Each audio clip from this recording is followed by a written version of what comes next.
मीठे मीठे प्यारे प्यारे से सुंदर सुंदर से सच्चे सच्चे शिव पिता परमात्मा बोले और हम उनको हाजिर नाजिर पहले करेंगे ना। तो मीठे मीठे परम पिता परमात्मा जी को हाजिर नाजिर करेंगे, ब्रह्मा माँ को हाजिर नाजिर करेंगे।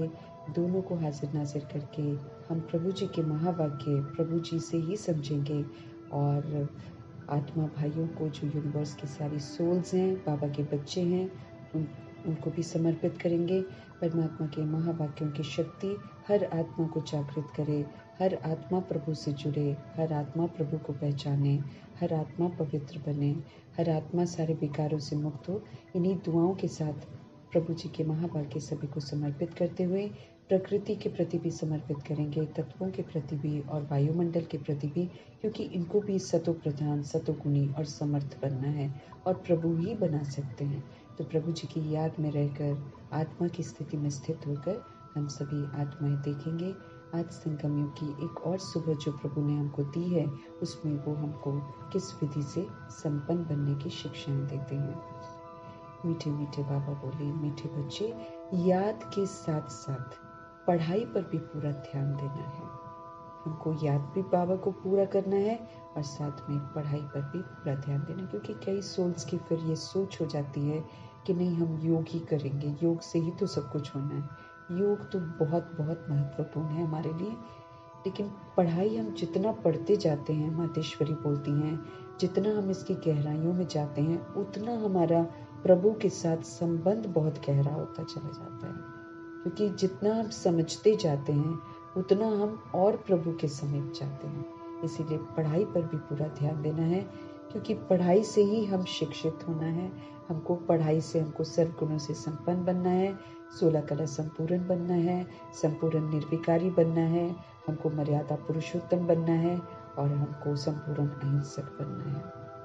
इसीलिए पढ़ाई पर पूरा ध्यान देना है। मीठे बाबा बोल रहे हैं, याद से तो हम प्योर बनेंगे, पावन बनना हमारा बहुत ज़रूरी है।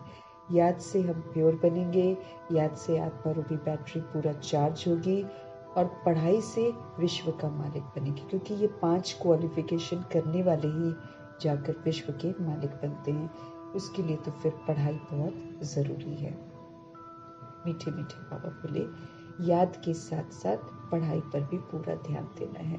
पूरा ध्यान देना मतलब जो हम प्रभु जी से पढ़ते हैं उसको फिर अमल में भी ज़रूर लाना है, अपनी ज़िंदगी में अमल में लाना बहुत ज़रूरी है। तो याद के साथ साथ भगवान कह रहे हैं पढ़ाई पर पूरा ध्यान देना है। याद से हम पावन बनेंगे और पढ़ाई से फिर हम विश्व का मालिक बनेंगे। प्रश्न है आज का, स्कॉलरशिप लेने के लिए कौन से पुरुषार्थ जरूरी है?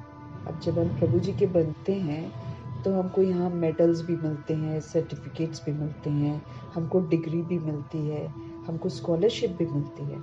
अगर हम स्कॉलरशिप लेना चाहते हैं या लेने वाले जो होते हैं उनको कौन सा पुरुषार्थ करना पड़ेगा? स्कॉलरशिप लेनी है तो बाबा कहते हैं सब चीज़ों से अपनी अटैचमेंट निकाल दो। सब दुख देंगे, कोई साथ नहीं देगा।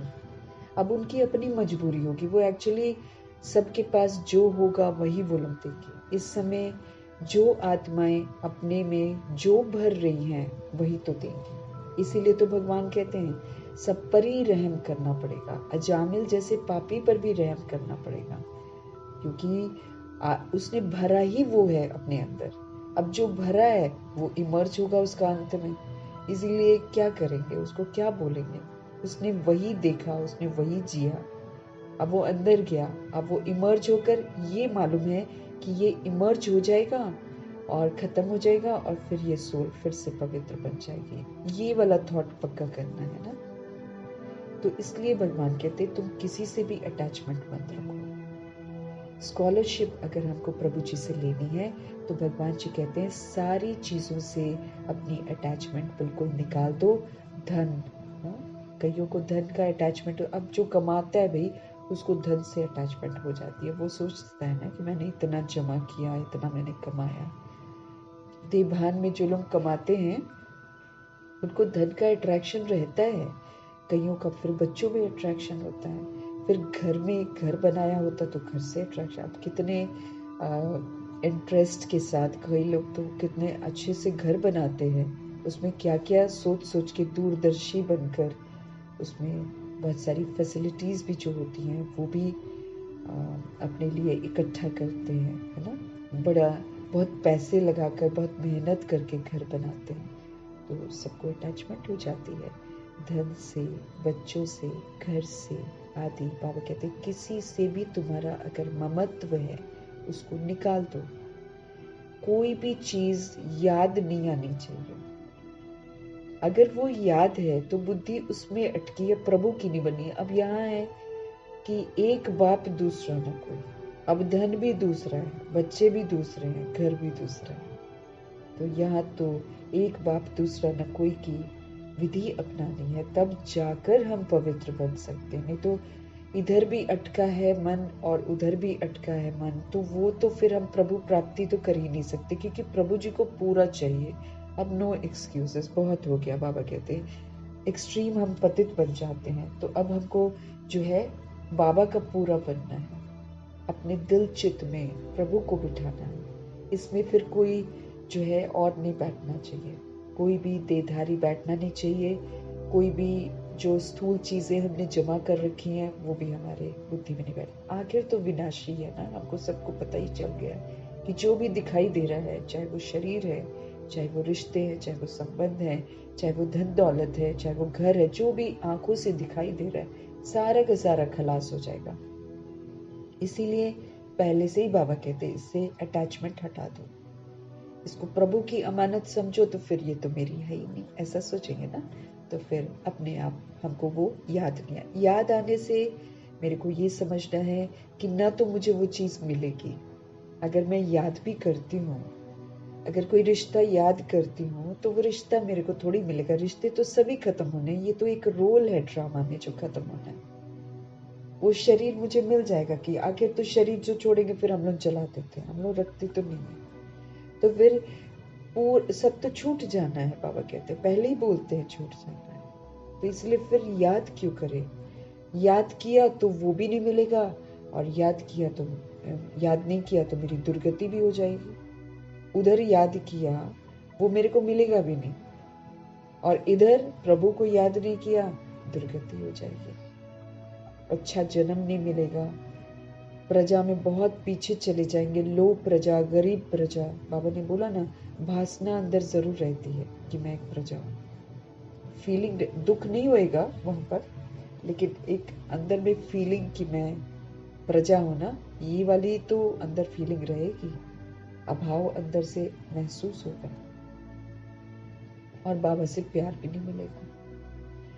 शिव बाबा ही याद हो पूरा स्वाहा, तब ऊंच मर्तबे की प्राप्ति होती है। एक शिव बाबा याद रहे। अब बाबा प्राप्तियां कराते हैं, इतनी ऊंची ऊंची प्राप्तियां कराते हैं, तो फिर कैसे प्राप्तियां कराएंगे बाबा, है ना। शिव बाबा ही हमको याद हो, हमको पूरा स्वाहा होना है, तब जाकर ऊंच मर्तबे की प्राप्ति होगी। बुद्धि में ये नशा रहना चाहिए कि हम कितना बड़ा इम्तिहान पास कर। ये सबसे बड़ा इम्तिहान है, एक बाप दूसरा न कोई, स्मृति स्वरूप नष्ट मोह। ये कितना बड़ा इम्तिहान है हम आत्माओं के लिए, क्योंकि 63 जन्मों की हमारी अटैचमेंट इतनी जबरदस्त हो गई है देह के साथ, संबंधों के साथ। अब वही संबंध 63 जन्म तो नहीं रहे हैं, लेकिन जो भी जन्म में हम आते हैं हम अटैच हो जाते हैं, पूरा स्वाहा हो जाएंगे। एक शिव बाबा को याद करेंगे, तब जाकर ऊंच मर्तबे की प्राप्ति होगी। बुद्धि में ये नशा रहना चाहिए कि हम कितना बड़ा इम्तिहान पास करते हैं, हमारी कितनी बड़ी पढ़ाई है, और पढ़ाने वाला स्वयं दुखहर्ता सुख करता बाप है। वो मोस्ट बिलवेड बाबा हमें पढ़ा रहे हैं। हम आत्माओं के कितने हित में है बाबा, हम आत्मा को दुख न हो। हर चीज जो मनुष्य करता है, हर फैलाव जो मनुष्य करता है, उससे उसको दुख की प्राप्ति ही होती है। अंत में जब वो शरीर छोड़ता है, वो महसूस भी करता है, उसको दुख ही मिलता है। अब बाबा क्या कहते हैं, हमको समझ देते हैं हर बात की, और कहते हैं दुखों से अब लिबरेट हो जाओ, मैं तुम्हें लिबरेट करने आया हूँ, मैं तुम्हें समझ देता हूँ, तुम परम धाम निवासी हो, तुम ऊंचे हो, तुम कितने पवित्र थे, तुम सतगुणी थे, तुम स्वतंत्र थे, तुम्हारे अंदर कोई विकार नहीं था। तुम तो दाता के बच्चे दाता थे, आदि में तुम दाता के बच्चे थे। तुम सर्वगुणों से संपन्न थे, तुम बेदाग हीरा थे, तुम संपूर्ण निर्विकारी थे, है ना। हर चीज विशेष विशेष थी। और कहाँ अब हम मंगते भिखारी बन गए। छोटी छोटी बातों में हम उदास हो जाते हैं अगर कोई सोल हमको हर्ट करती है तो। अब बाबा हमको शक्तिशाली फिर से बनाते हैं, फिर से हमको स्वतंत्र बनाते हैं, फिर से हमको कहते हैं कि कोई गाली दे, कोई कुछ करे, आप प्रभाव से एकदम मुक्त रहो, जैसे ब्रह्मा जी रहे, कभी भी प्रभावित नहीं हुए। नहीं तो उनका तो दिन भी इतने बड़े मुश्किल थे अगर वो प्रभाव में आते तो। हमको तो उतना कुछ होता नहीं है। उनको जिस तरीके की गालियां और गंदी बातें सुननी पड़ी, वो तो अंदर ही लेकर नहीं गए। उन्होंने सबको परवश समझा, सब पर दया की, सबके लिए दुआएं की।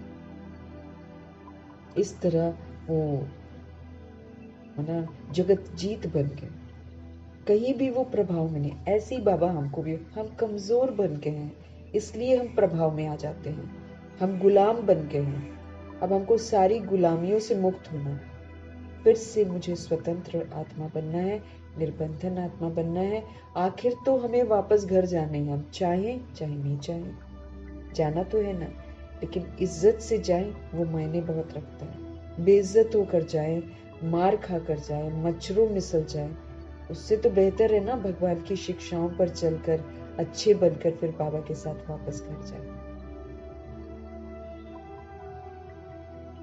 उनको स्कॉलरशिप मिलेगी जिनका किसी भी चीज से कोई अटैचमेंट नहीं होगा, जिनको पुरानी दुनिया से बिल्कुल कोई चीज से लगाव नहीं होगा, जो पुरानी दुनिया को देखते हुए नहीं देखते हैं, जो प्रभाव मुक्त रहते हैं, जो किसी भी चीज से आकर्षित नहीं होते हैं, जो अपना वक्त बर्बाद नहीं करते हैं पुरानी दुनिया को देखने में। वो सोल्स जो हैं उनको स्कॉलरशिप मिलती है। धन, बच्चे, घर आदि जो भी है पुरानी दुनिया का, वो हमें याद ना आए।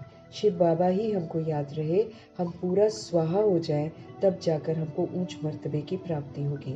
बुद्धि में सदा ये नशा रहना चाहिए कि हम कितना बड़ा इम्तिहान पास करते हैं, कितनी अटैचमेंट में हम सब फंसे हुए हैं, उसमें से हम निकल कर नष्ट मुहा बनते हैं, फिर हम सर्व गुणों से संपन्न बनते हैं, हम संपूर्ण निर्विकारी बनते हैं, हम बिल्कुल बेदाग हीरा बनते हैं। हम सब ऊंची क्वालिफिकेशन में क्वालिफाई करते हैं। मर्यादा पुरुषोत्तम कितनी सारी डिग्रियां हमें मिलती हैं, हम पास विद ऑनर की डिग्री मिलती है, पहले फिर सर्टिफिकेट्स मिलते हैं, कितने मेडल्स मिलते हैं, कितना ऊंचा बड़ा इम्तिहान हम पास करते हैं। हमारी कितनी बड़ी पढ़ाई है। और पढ़ाने वाला स्वयं दुख हरता सुख करता बाप है। तो उनको समझना चाहिए कि भगवान की श्रीमत पर चलेंगे तो सुखी रहेंगे, और भगवान की श्रीमत पर नहीं चलेंगे तो फिर हम दुखी रहेंगे। मोस्ट बिलवड बाबा है हमारा जो हमको पढ़ा रहे हैं। ओम शांति। रूहानी बाप रूहानी बच्चों को समझाते हैं, पढ़ाते हैं, तो बच्चों को कितना फक्र होना चाहिए।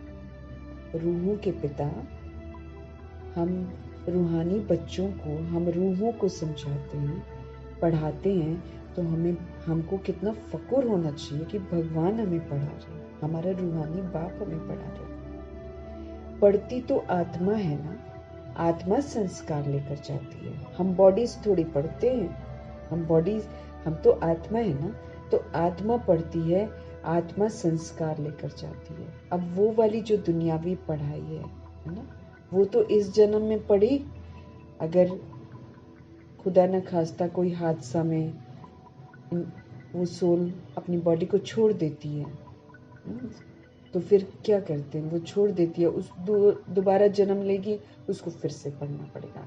लेकिन ये जो प्रभु जी की पढ़ाई है, ये अविनाशी पढ़ाई है। इसको हम यथार्थ जब पढ़ लेते हैं तो ये तो 2500 वर्ष हमारे साथ ही रहती है। इसका जो प्रारब्ध है, पढ़ाई याद नहीं रहती है, लेकिन इसकी जो हम प्रारब्ध बनाते हैं वो हमारे साथ रहती है, संस्कार हमारे साथ रहते हैं। क्योंकि बाबा हमको भी क्या बोलते हैं, संपूर्ण निर्विकारी बनना है, सारे गुणों से संपन्न बनना है। अभी जो सोल बन जाती है तो वो उसका संस्कार बन जाता है, फिर वही संस्कार जीवन मुक्ति का 2500 वर्ष चलता है। तो अविनाशी है ना, इसमें तो हम शरीर छोड़ेंगे तो भी जो हम पढ़ रहे हैं वो आत्मा के साथ जाएगा। उधर दुनिया में जिस्मानी पढ़ाई दोबारा पढ़नी पड़ेगी। वो ये नहीं कह सकती है सोल कि मैंने पिछले जन्म में मैंने डॉक्टरी की पूरी पढ़ाई पढ़ी थी या वकालत करी थी तो मुझे वकील बना दो, ऐसा नहीं कर सकते ना। यहाँ पर जो है हम शिक्षित जो हो रहे हैं, ये पढ़ाई प्रभु की पढ़ाई हुई पढ़ाई है, इसीलिए ये संस्कार के रूप में हमारे साथ जाती है, क्योंकि भगवान हमारी इस पढ़ाई से शिक्षित करके, ये थियोरी नहीं है, ये प्रैक्टिकल है। तो प्रैक्टिकल संस्कार, प्रैक्टिकल चरित्र जो है वो ऊंचा बनाते हैं। तो चरित्र और संस्कार तो साथ में जाते हैं। वो तो जितने जन्मों के हमने इकट्ठे करे हैं वो भी हमारे साथ कैरी फॉरवर्ड होते हैं। तो ये पढ़ाई जो है प्रभु की, ये प्रैक्टिकल पढ़ाई है, इसलिए ये हमारे साथ संस्कार के रूप में जाती है। शरीर तो बाबा कहते राख हो जाता है, शरीर तो जाता नहीं साथ में। तो बाप बैठ बच्चों को पढ़ाते हैं, आत्माएं समझती हैं, हम पढ़ते हैं, हम योग सीखते हैं। बाप ने कहा है याद में रहो तो तुम्हारे पाप कट जाएंगे। पतित पावन एक ही बाप है। ब्रह्मा विष्णु शंकर को पतित पावन थोड़े ही कहेंगे। अब जैसे आज पूजा तो अनेकों की करते हैं, लेकिन उनमें से कोई भी पतित पावन नहीं है। तभी तो इतनी भक्ति करते हुए भी आत्माएं पतित बनती ही चली जाती हैं।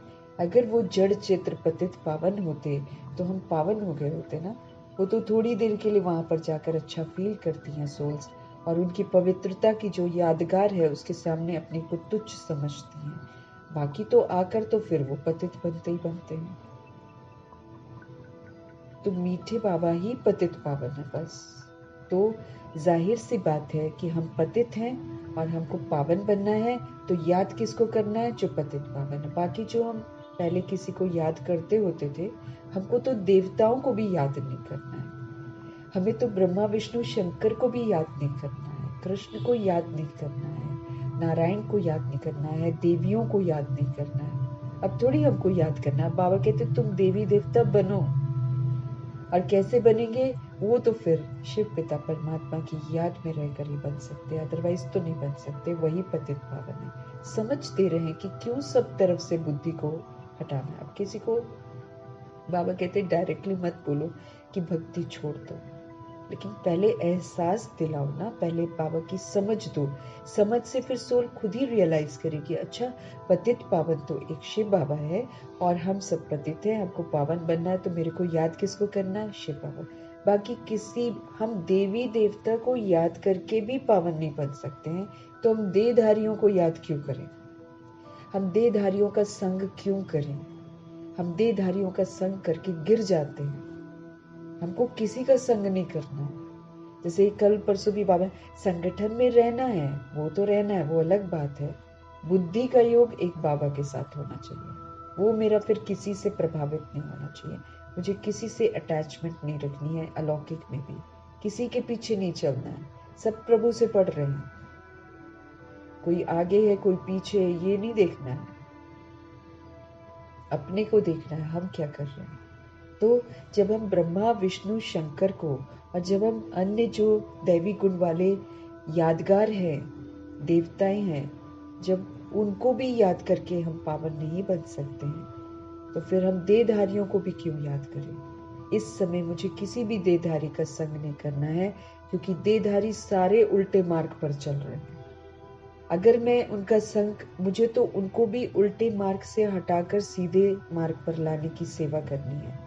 उनके साथ उल्टे मार्ग पर नहीं चल पड़ना है। वो मेरा लॉस हो रहा है, वो मेरा, हमें तो एक सेकंड भी वेस्ट नहीं करना। हम इतने पतित हो गए हैं, इतनी ग्रहचारियां हम पर बैठी हुई हैं, हमें तो एक सेकंड भी भगवान कहते वेस्ट नहीं करना। इतना थोड़ा सा समय, उसमें अगर हम बैठकर कलयुग की चीजें कर रहे हैं, तो फिर हम अपना कितना नुकसान कर रहे हैं। देहधारी तो विस्मृत हैं, देहधारियों का संग करेंगे तो हम भी विस्मृत हैं उतनी। और जितनी देर प्रभु याद नहीं है, उतनी देर मेरा पापों का खाता जमा हो गया। उसको कौन चुकतू करेगा? पुराना वाला जो है वो तो याद से चुकतू कर सकते हैं। अभी जो हम पाप कर रहे हैं, इसको कब चुकतू करेंगे? इसको तो सजाएं मिलेंगी बहुत भयंकर, मिल भी रहे, अभी भी मिल रही होती हैं। भगवान समझ देते हैं, धारणा नहीं होती है सजा है, अमृत वेला मिस होता है सजा है, नुमा शाम में योग नहीं लगता है सजा है, अच्छा खुशी नहीं है सजा है, संतुष्टता नहीं है ये सजा है। ये साथ साथ सजा मिल रही है हमको। और पुराना वाला भी अभी कितना सारा, कल बाबा ने बोला था ना, पुराना खाता बोझिल फील करेगी सोल, स्वतंत्र फील नहीं करेगी। तो हमको किसी को भी याद नहीं करना और हमको किसी का भी संग नहीं करना है। हम स्टूडेंट हैं, हम गॉडली स्टूडेंट्स हैं और हर समय स्टूडेंट हैं। कई लोग सोचते क्या सारा दिन हम पढ़ते रहें? जी, सारा दिन ही चिंतन में रहिए अगर आपने सजाओं से बचना है तो। हर वक्त प्रभु चिंतन चाहिए। वो तो बाबा कहते कर्म करते भी बाबा की याद में रहना है, तो कर्म भी अच्छा होगा। कर्म कॉन्शियस नहीं बनेंगे, क्योंकि कर्म कॉन्शियस होते हैं फिर पाप करते हैं, बॉडी कॉन्शियस होते हैं तब पाप करते हैं। तो समझना है कहाँ कहाँ मेरा पापों का खाता बन रहा है। तो पतित पावन एक ही बाप है। ब्रह्मा विष्णु शंकर को पतित पावन थोड़ी कहेंगे, लक्ष्मी नारायण को कहेंगे क्या पतित पावन? नहीं, पतित पावन तो एक ही है। एक ही है जो दुखों को हर सकता है, एक ही है जो सुख दे सकता है। हर समय मुझे उन्हीं को याद करना है। एक ही है जो मेरे को आत्मा को चार्ज करता है। एक ही है जो हमको पवित्र बनाते हैं, सारे गुणों से संपन्न बनाते हैं, हमको निर्विकारी बनाते हैं। तो मेरे को याद तो सिर्फ एक बाबा को करना। बाबा तो कभी भी गायब हो जाएंगे। हम उस दौर से गुजर रहे हैं। अभी भी हम कलयुग में खेले कूदेंगे और कलयुग में एंजॉय करेंगे और घूमेंगे और खाएंगे पिएंगे, सारा पाप करे जा रहे हैं। हमको याद रखना चाहिए इन पापों की सजाएं बड़ी भयंकर होनी है। हम भगवान से दूर होते जा रहे हैं, हमको समझना चाहिए। और जो भगवान से दूर हो जाएगा दुर्गति हो जाएगी उसकी। सारे जन्म गंदे मिलेंगे और ये जो एंड में भी होगा सजा खाकर, जैसे बाबा कल कह रहे थे, मुंह चुरा खा के मानी मिलेगी। खूब सजाएं मिलेंगी और फिर एंड की जैसे 2 रोटियां पकड़ा दी, ले खा ले 2 रोटियां, माना बिल्कुल त्रेता युग के एंड में बिल्कुल प्रजा या दास दासी चंडाल ये सब बन जाएंगे। क्या फायदा ना, बाबा कहते हैं मेरा बनकर तुम लोग ये बनोगे। तो कल बाबा क्या कह रहे थे, क्या फायदा है फिर पढ़ने का? क्या फायदा है मेरा बनने का? न तुम जगे न तुमने दूसरों को जगाया, उल्टा दूसरे जो कर रहे हैं उसमें शामिल हो गए। तो पाप आत्मा बन रहे हैं ना। हमको ध्यान रखना है इस बात का। हमको किसी का संग नहीं करना है। सारी दुनिया को पावन बनाने वाला एक ही है और वही सच्चा दोस्त है। दूसरे को दोस्त मैं क्यों बनाऊं? वो तो मतलब के दोस्त है, वो स्वार्थ के दोस्त है। ऐसे समय पर वो धोखा देकर जाएंगे जब मुझे ऐसा लगेगा कि मुझे उनकी जरूरत है, क्योंकि अभी आदत पड़ जाती है ना। फिर कभी जरूरत होगी उस समय वो लोग धोखा देकर जाएंगे। क्यों? क्योंकि हमने भगवान को दोस्त नहीं बनाया। हमने भगवान के साथ जो जो रिश्ते, और एक बार भगवान को अगर हम दोस्त बना लेंगे, हमें दुनिया में कोई भी दोस्त अच्छा नहीं लगेगा, अच्छा ही नहीं लगेगा हमें। कि भगवान कहते तुम अनुभव तो करो मुझे दोस्त बनाकर, मैं दिखाई नहीं देता हूं तो तुम भी तो दिखाई नहीं देते हो। हमको बोलते हैं हम भी तो आत्माएं हैं, हम भी तो दिखाई नहीं देते। शरीर तो इंस्ट्रूमेंट है, ये तो विनाशी है, ये तो झूठ है। उस विनाशी झूठ को देखकर हम बाहर लोगों के साथ दोस्तियां करते हैं, धोखा देंगे एकदम ऐसे मौके पर जब भगवान भी नहीं मिलेगा और वो दोस्त भी छोड़ देंगे। छोड़ना है ना, क्योंकि सबने छोड़ना है एक दूसरे को। सब स्वार्थ से भरपूर है और वो जो प्रभु के मार्ग में नहीं चलते हैं वो तो पूरे स्वार्थ से भरपूर है। इसलिए हमें ध्यान रखना है, ये जो वक्त है ये बड़ा अनमोल है। इसमें प्रभु के संग मुझे रहना है, इसमें मुझे अपने ऊपर रहम करना है। बाबा कितनी बार बोलते हैं अपना शत्रु मत बनो, अपना मित्र बनो, रियलाइज करो तुमको क्या करना है, उल्टे काम मत करो। रोज समझाते हैं बाबा। नहीं तो बाबा अमृत वेले उठाए ना, उठाएगा बाबा। अगर हम प्यार करते हैं ना उनसे, हमको उठाएगा। अगर हम नहीं, अगर वो सर्वशक्तिवान है वो जरूर उठाएगा। अगर वो नहीं उठाता है, माना मैं दिन भर में बहुत गलतियां करी, इसलिए नहीं उठाता है। कहते हैं ना बाबा, और कितना देखूंगा मैं तुम्हें, तुम्हारा अलबेलापन, तुम्हारा दिनचर्या, हमारी सारी दिनचर्या रिस्पॉन्सिबल है हमारे अमृत वेला मिस होने की। हम दिनचर्या में क्या कर रहे हैं, वो बाबा कहते हैं ना, इंटरकनेक्टेड है। सारा दिन प्रभु की याद में रहते हैं तो प्रभु सुबह कैसे नहीं उठाएंगे? उठाते हैं, क्योंकि वही सोल्स फिर सृष्टि परिवर्तन करने में सहयोग देती हैं। वो फिर याद में बैठती हैं, याद में बैठकर सृष्टि को परिवर्तन करने का। बाबा ने बोला है ना, नई दुनिया बनाओगे तो नई दुनिया में जाओगे। तुम बनाओगे ही नहीं तो जाने का हक भी नहीं मिलेगा। नई दुनिया बनाना मतलब भगवान की श्रीमत पर पूरा चलना। अमृत वेले उठकर पूरे वर्ल्ड को ना सहयोग देना है। जो प्रभु की याद में रहकर पूरे वर्ल्ड की सोल्स तड़प रही हैं, रो रही हैं, ऐसी सोल्स को सहयोग देना। अगर हम कर ही नहीं रहे हैं ये वाला कार्य, तो फिर हम तो अपना सारा टाइम वेस्ट कर रहे हैं। क्योंकि जिसने अमृत वेला मिस किया, बाबा कहते उसने सब कुछ अपने मिस कर दिया। उसको कोई प्रभु का प्यार ही नहीं मिलेगा सबसे पहले तो। और जिसको प्रभु का प्यार नहीं मिलेगा वो कितना धक्के खाएगा। पतित पावन एक ही है, सारी दुनिया को पावन बनाने वाला एक है। सबसे बड़ा शुभ चिंतक, हमारे हित में सोचने वाला सिर्फ और सिर्फ एक शिव बाबा है, और कोई नहीं। वो तुम्हारा बाप है, बच्चे जानते हैं। वो मोस्ट बिलवड है, सबसे प्यारा है। वो बेहद का बाप है। दिखाई नहीं देता है तो क्या हुआ? हमें समझना चाहिए, हम भी तो दिखाई नहीं देते हैं।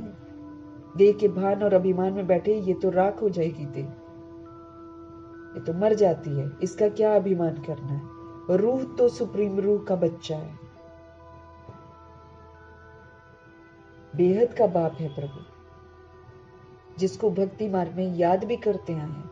बाबा आओ, आकर हमारे दुख हरो। जब दुखी होते तब बुलाते हैं, हमको सुख दो।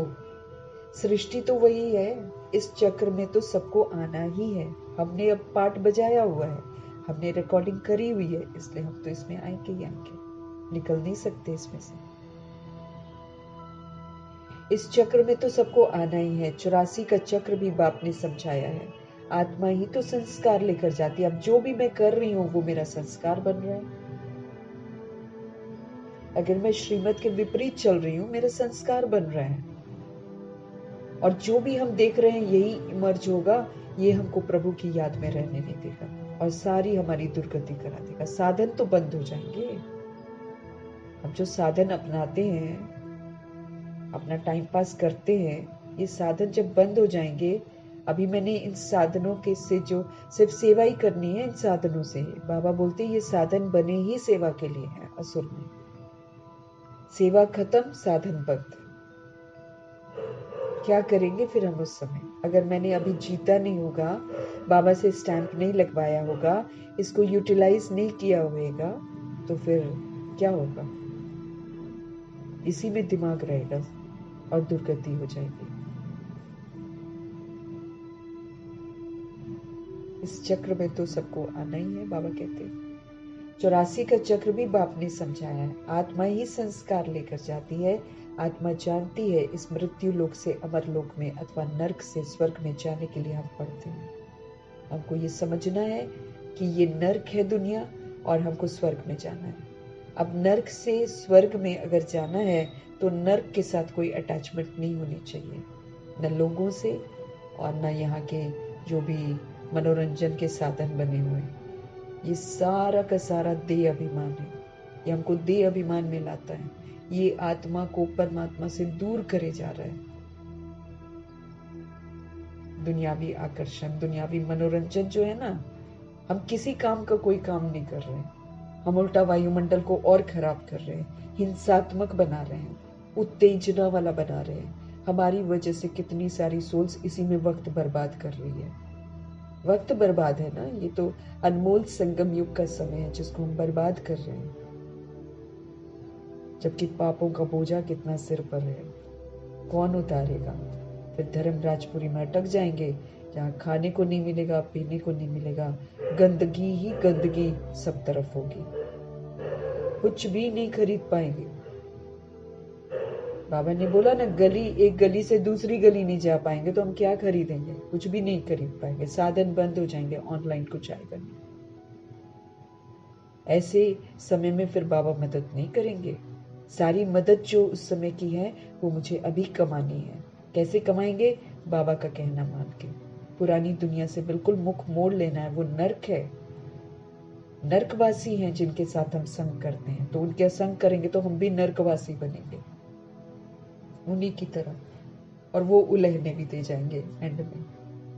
तो ये मृत्यु लोक है, किसी भी समय हमारे शरीर छूट सकते हैं। हमको कमाना है अमरलोक का वर्षा। तो हम तो गॉडली स्टूडेंट्स 24 आवर्स है। हम हमेशा, ये पूरा संगम युग का जो समय मुझे मिला है, हमें कोई 100 वर्ष थोड़ी मिल रहे हैं। 88 तो खत्म भी हो गए। अब ये बाकी में ही तो सारा सृष्टि परिवर्तन होना है। बहुत थोड़ा सा समय रह गया जिसमें 2500 वर्ष की कमाई करनी है मुझे, जिसमें मुझे आत्मा को पूरा चार्ज करना है। मुझे कोई पाप कर्म नहीं करना है, अलाउड नहीं है पाप कर्म करना। फिर भी हम नरक में फंसे हैं तो फिर भगवान दूर हो जाते हैं। और सबसे पहली निशानी है अमृत वेला मिस होना शुरू हो जाएगा, क्योंकि जो भगवान के काम नहीं आते फिर भगवान उनको उठाते भी नहीं है। हमें सारा दिन में अपनी गलतियों को देखना, मैं गलती क्या कर रही हूँ, उसी के अनुसार फिर अमृत वेले में गड़बड़ियां शुरू होती हैं। इस मृत्यु लोक से अमर लोक में अथवा नर्क से स्वर्ग में जाने के लिए हम लोग पढ़ रहे हैं। तो नर्क में थोड़ी जिएंगे, हम नर्क वाला काम करेंगे क्या? तो अगर हम नर्क वाला काम कर रहे हैं तो स्वर्ग का तो वर्षा नहीं मिलेगा, क्योंकि फिर हम किसी काम के नहीं है, धारणा ही नहीं है, फिर हम किसी काम के थोड़ी हैं।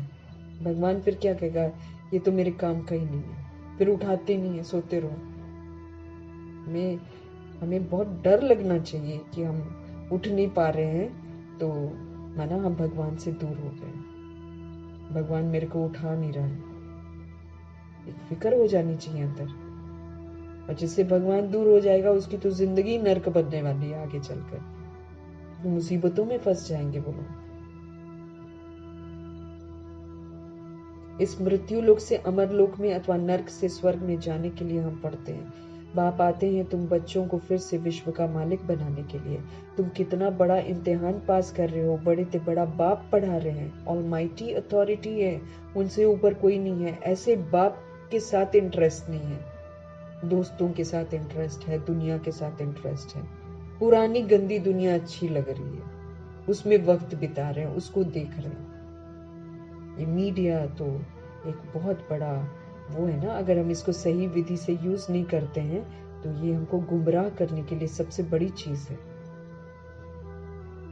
सब झूठ है, एकदम झूठ दिखाकर आकर्षित करती है आत्माएं, क्योंकि जो नर्क है वो नर्क में ही तो खींचेगा। बाबा आते हैं तुम बच्चों को फिर से विश्व का मालिक बनाने। ब्रह्मा जी के साथ अगर हमको आना है तो फिर ब्रह्मा जी के पाठ को देखना है। चलो ब्रह्मा जी के लिए कई लोग बोलते हैं वो तो अपने वानप्रस्थ में आए, यूं तो हम सभी वानप्रस्थ हैं, हम तो बहुत जन्म लेकर आए हुए हैं। हम कोई इस जन्म में अगर कोई टीनेजर है तो सोचेगा कि हम टीनेजर हैं क्या? आत्मा की बात हो रही है, आत्मा तो बहुत बहुत जन्म लेकर आई हुई है, एक्सपीरियंस्ड है एकदम। और हम सभी आत्माएं जो मुरली पढ़ते हैं हमने तो 63 जन्म पूरे लिए हुए हैं।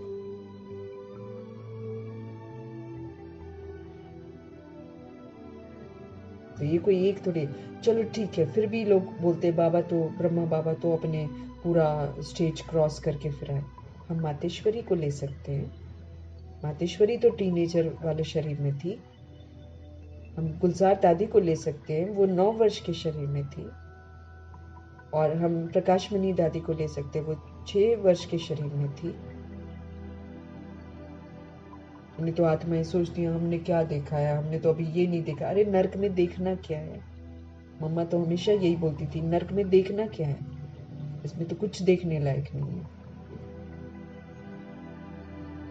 बाबा बैठकर पढ़ाते हैं, जिस समय बाबा बैठकर पढ़ाते हैं तो नशा चढ़ता है कईयों को। बाबा बहुत जोर शोर से नशा चढ़ाते हैं। बाप आते ही हैं अमरलोक के लिए लायक बनने। तो ये समय मुझे मिला हुआ अमरलोक के लायक बनने के लिए, स्वर्ग के लायक बनने के लिए, सचखंड के लायक बनने के लिए। तो सचखंड के लायक बनना है तो मैं तो आत्मा हूं ना, ये वाला पाठ पक्का करना है। तो बहुत प्रैक्टिस चाहिए, तब जाकर हम अमरलोक में पहला जन्म में घुस सकते हैं, नहीं तो घुसने नहीं दिया जाएगा। अमरलोक के लिए लायक बनाने के लिए आते हैं। तो यहाँ तो कोई लायक है ही नहीं, इस दुनिया में कोई लायक ही नहीं है, तो फिर मैं क्यों किसी का संग करूं। सबको माया ने नालायक बना दिया। सब देह के अभिमान में है, देह को देख रहे हैं, देह को बना रहे, सड़ी हुई देह को बनाए जा रहे हैं। सब नालायक हैं इस समय। तो बाबा सभी को लायक बनाने के लिए आए हैं। तो बाप आते ही हैं अमरलोक के लिए लायक बनाने। यहाँ तो कोई लायक ही नहीं है। तुम भी जानते हो कि हम लायक देवताओं के आगे माथा टेकते आए हैं। अब फिर बाबा हमें सारे विश्व का मालिक बनाते हैं। तो वो नशा चढ़ा जाना चाहिए ना। ऐसे नहीं यहाँ पर नशा चढ़े और फिर बाहर जाने से नशा ही कम हो जाए। बच्चे कहते हैं बाबा हम आपको भूल जाते हैं। बाबा हम आपको भूल जाते हैं। आप पतित दुनिया में, पतित शरीर में आकर हमको पढ़ाते हैं, विश्व का मालिक बनाते हैं, फिर भी हम भूल जाते हैं। तुम बच्चे विश्व के बादशाही की बहुत बड़ी लॉटरी लेते हो, परंतु तुम हो गुप्त। आत्मा है ना, आत्मा ले रही है लॉटरी। लेकिन आत्मा लॉटरी तब लेगी ना जब वो अपने आप को आत्मा समझेगी। अब जब वो शरीर समझेगी तो वो नरकवासियों के साथ रहेगी, वो शरीर को ही बनाएगी और शरीर राख हो जाएगा। शरीर तो परिवर्तन भी अभी बहुत होगा, तरह तरह की बीमारियां आने वाली हैं। हमको अपने आप को सुरक्षित करना है। कैसे सुरक्षित करेंगे? आत्मा समझकर परमात्मा को याद करेंगे तो बरकरार रहेगा मेरा सब कुछ। नहीं तो शरीर को लेकर ही चिंतित होकर परेशान रहेंगे। विश्व की बादशाही की बहुत बड़ी लॉटरी लेते हो, परंतु तुम हो गुप्त।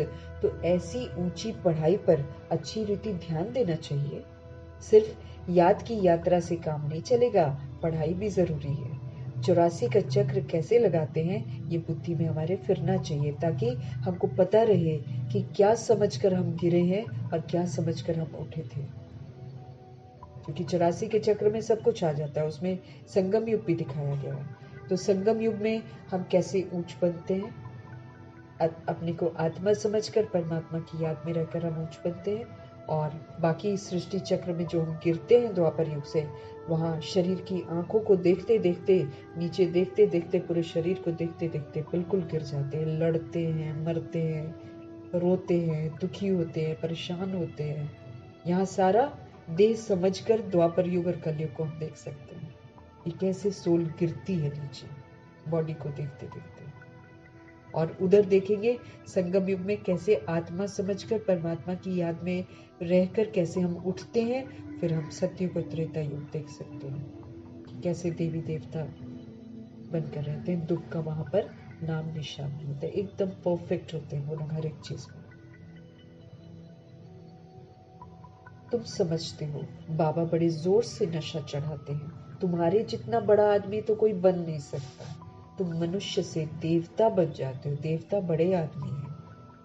विश्व का मालिक तुम्हारे सिवाय तो और कोई बना है क्या? क्रिश्चियन लोगों ने कोशिश की कि वर्ल्ड के हम मालिक बने, परंतु लॉ नहीं कहता जो तुम्हारे सिवाय विश्व का मालिक कोई बने। क्रिश्चियंस लोग अभी जो मार भी रहे हैं या फिर वायरस भी फैलाते हैं, वो किस लिए करते हैं कि मना पॉपुलेशन कम हो और हम राज्य करें। उनका ये वाला आइडिया रहता है कि हम रूल करें, ये तो बहुत आबादी बढ़ गई है।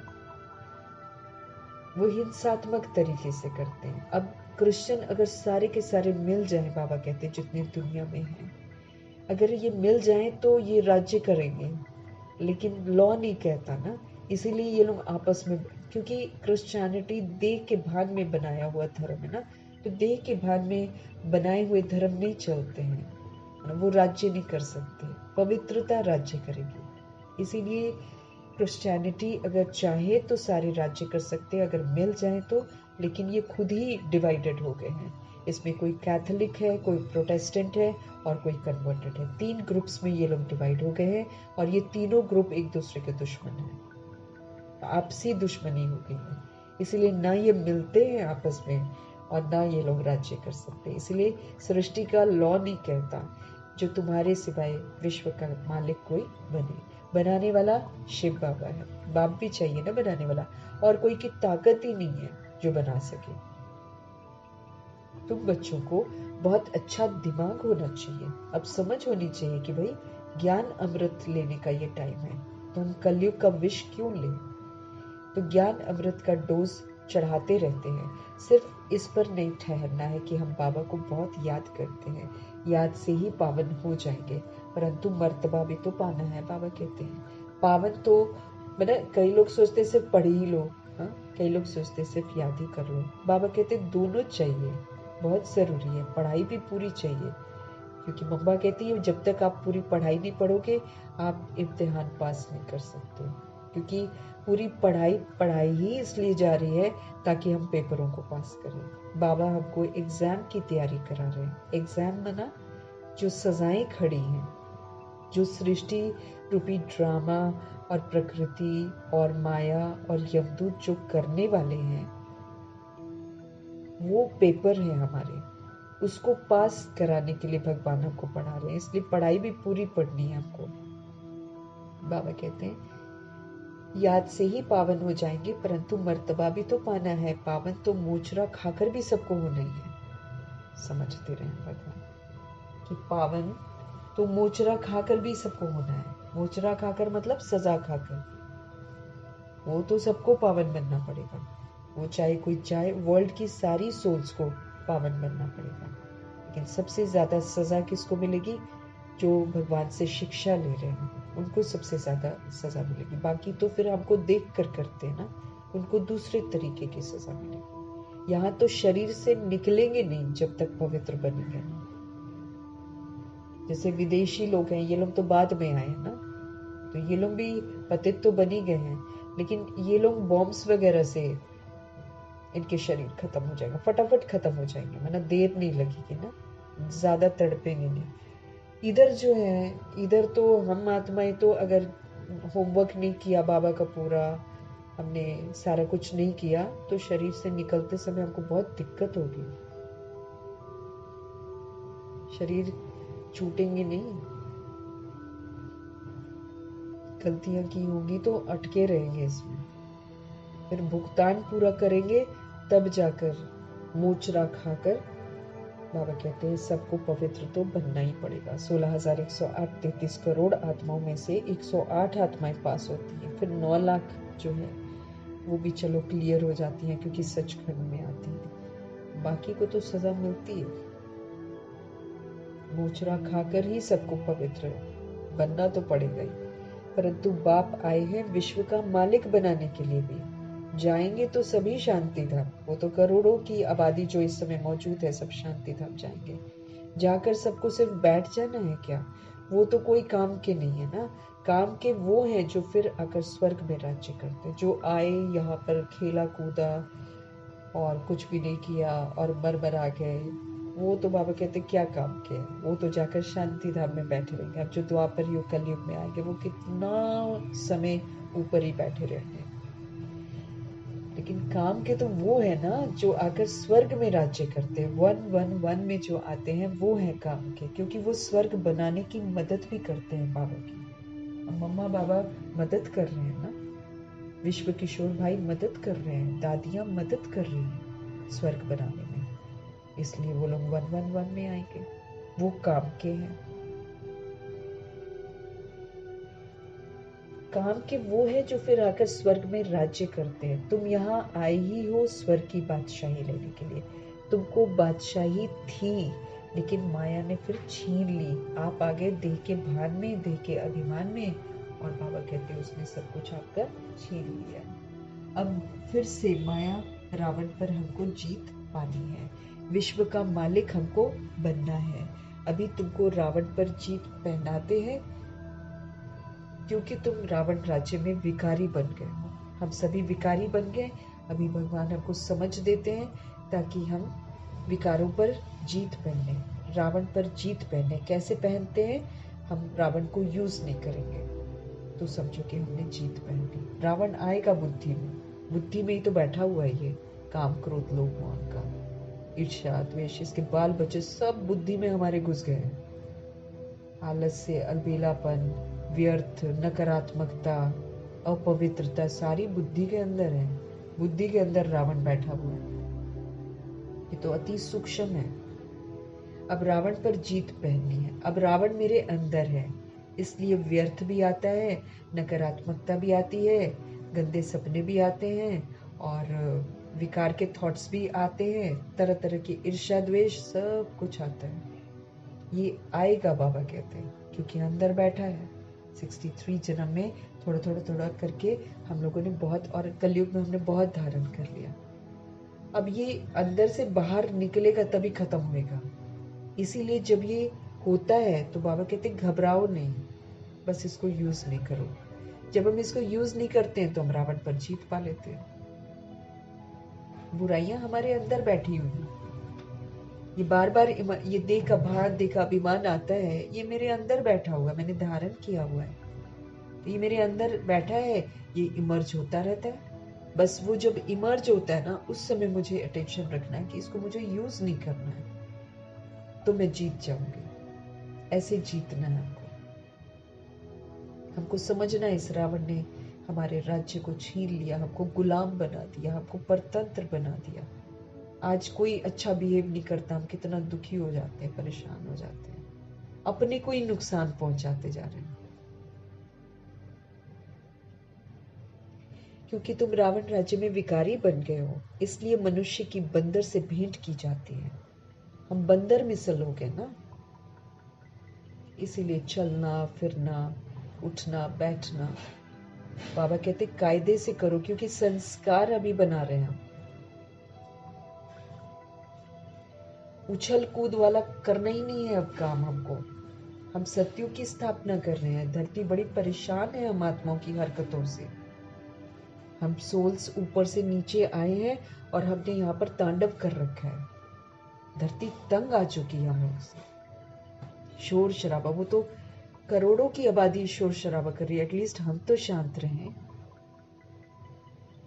करोड़ों आत्माएं कलयुग के जो रीति रस्म है उसको अपनाकर अपना पाठ बजा रही है। कम से कम हम तो न करें, क्योंकि समझ भी लिए तब जाकर धरती शांत हो जाएगी। अगर हम शांत रहेंगे, अगर हम श्रीमत पर चलेंगे तो धरती शांत हो जाएगी। हम मेरे से शांत हो जाएंगे और इतनी माफ कर देगी मुझे जो मैंने गलतियां करी हैं। धरती पर चलते चलते हम लड़े झगड़े हैं, फोनों पर उल्टा सीधा बोला हुआ है, करा है ना हम लोग, अज्ञानता में सब कुछ करते हैं, गुस्सा भी किया है, कामनाएं भी रखते हैं। ऑफ कोर्स हम लोग उस चक्कर में जब कामनाएं पूरी नहीं होती है तो क्या क्या सोचते हैं। लोभ है, मोह है, अहंकार है, ईर्ष्या है, द्वेष है, सब तरह की बुराइयां हमारे अंदर आई हुई हैं और हमने धरती पर उन बुराइयों को यूज किया है और धरती को बोझल किया है।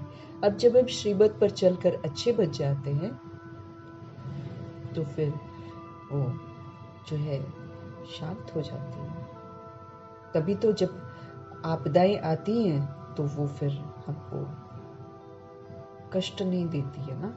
वो देखो, बाबा ने बोला कि भूकंप भी आएगा तो वो बिल्कुल भी हमको कुछ नहीं करेगी। हम जहाँ पर खड़े हैं वहाँ पर हमको तंग नहीं करेगी। तो कितनी बड़ी ये जादूगरी है कि प्रकृति पहचान लेती है। और अगर मैंने नुकसान पहुंचाया हुआ है, अगर मैंने हुड़दंग मचाई है, शोर शराबा किया है, तो हम तो बंदर मिसल हो गए। इसलिए बंदर के साथ तुलना की जाती है मनुष्यों की। कलयुग के मनुष्य बंदर मिसल हो जाते हैं, क्योंकि तुम रावण राज्य में विकारी बन गए हो। इसलिए मनुष्य की बंदर से भेंट की जाती है। बंदर जास्ती विकारी होते हैं, उनमें काम, क्रोध, लोभ, मोह, अहंकार हद से ज्यादा होता है। मोह भी गजब का होता है। तो जैसे यहाँ पर मरे हुए शरीर को लेकर लोग रोते हैं ना, बस वैसे ही बंदर भी कर बंदर की जो वो होगी ना फीमेल, वो ऐसे ही करती है। वो बॉडी को नहीं छोड़, मरा हुआ बच्चा लेकर दौड़ती रहती है इधर उधर, छोड़ती ही नहीं है। ऐसे ही मनुष्य हो गए। इसीलिए हमारी भेंट जो है बंदरों से की जाती है। बंदर जास्ती विकारी होते हैं। देवताएं तो संपूर्ण निर्विकारी होते हैं, वो कभी किसी से मोह नहीं करते। वो योग के बल से आत्मा को ऊपर से नीचे बुलाते हैं। वो कभी किसी से अटैचमेंट नहीं रखते। देवताएं तो संपूर्ण निर्विकारी हैं। ये देवताएं ही तो 84 जन्मों के बाद पतित बने हैं। बाप कहते हैं कि तुम्हारे हाथ में जो धन है, बच्चे हैं, शरीर आदि हैं, इनसे अटैचमेंट निकालना है। साहूकार तो धन के पिछाड़ी मरते हैं। वो तो दीवारों में, वो तो जमीन में कहाँ कहाँ छुपाते हैं वो लोग। तो धन के पिछाड़ी मरते हैं। मुट्ठी में पैसे हैं, वो छूटते नहीं हैं। रावण की जेल में पड़े रहेंगे, कोटों में कोई निकलेंगे जो सारी चीजों से ममत निकालकर बंदर से देवता बन जाएंगे। 16,108 33 करोड़ आत्माएं मुरली प्राप्त करती हैं, लेकिन इसमें से बाबा कहते कोटों में कोई निकलेंगे जो सारी चीजों से ममत निकाल कर बंदर से देवता बन जाएंगे। बहुत कम। 8 मुख्य, फिर 100 नंबर पर। सबसे पहले तो प्रजापिता ब्रह्मा जी, वो तो सारी चीजों से ममत तोड़ दिया था। तो बहुत कम है जो बंदर से थे। बाकी बंदर कहलाएंगे, बताओ। बाकी बंदरों की लिस्ट में आ जाएंगे। जिन्होंने कलयुग को नहीं छोड़ा वो बंदर है ना। फिर जो भी साहूकार लोग, बड़े बड़े लखपति हैं, मुट्ठी में पैसे पकड़े हुए हैं, उनके पिछाड़ी प्राण है उनके। राशन की दुकानों में चले जाओ, आटा तोलेंगे, कुछ भी तोलेंगे ना, एक भी थोड़ा सा इधर नहीं होना चाहिए। बस दालें देंगे, एक दाना भी एक्स्ट्रा ना चले। ऐसी ही हो गई है आत्माएं। प्राण है पीछे पैसे के, पैसा नहीं छोड़ पाते। सारा दिन महल, माड़ियां, बच्चे आदि ही याद आते रहेंगे। उनकी याद में ही मर जाएंगे। मिलेगा कुछ भी नहीं। न महल मिलेगा, न माड़ियां में जो भी गाड़ियां वाड़ियां जो भी होती होंगी वो मिलेंगी, न बच्चे मिलेंगे। कोई मिलेगा क्या? रोल मिलेगा ही नहीं।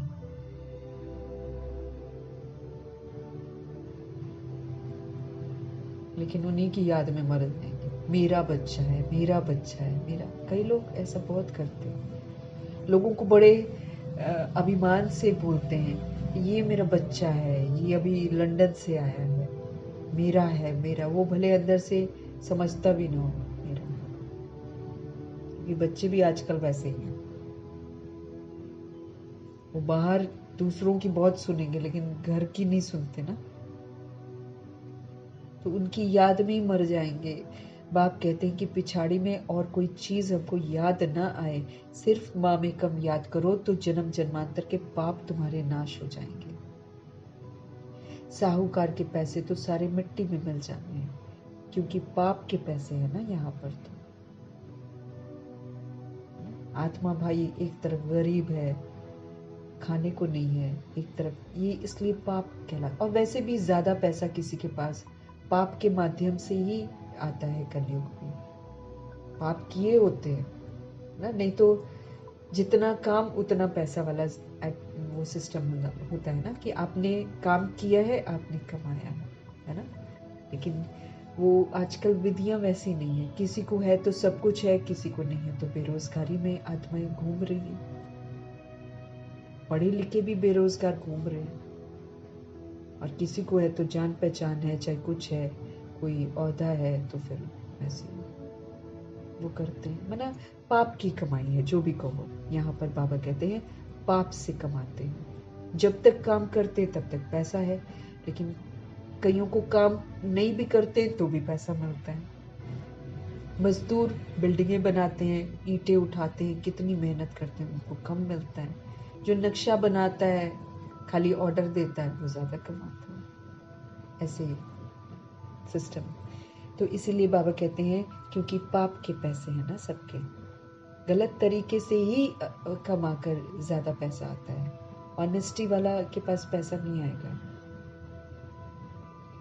लेकिन बाबा कहते हैं काम में इसीलिए नहीं आते ये वाले पैसे। ये एंड में जो सभी सोल्स का हिसाब किताब चुकता होना है ना, खाने को नहीं मिलेगा, पानी नहीं मिलेगा, दुर्दशा हो जाएगी, ये सारा एक्चुअली हिसाब किताब चुकता होता है। इस विधि से लोगों के पाप भस्म होते हैं।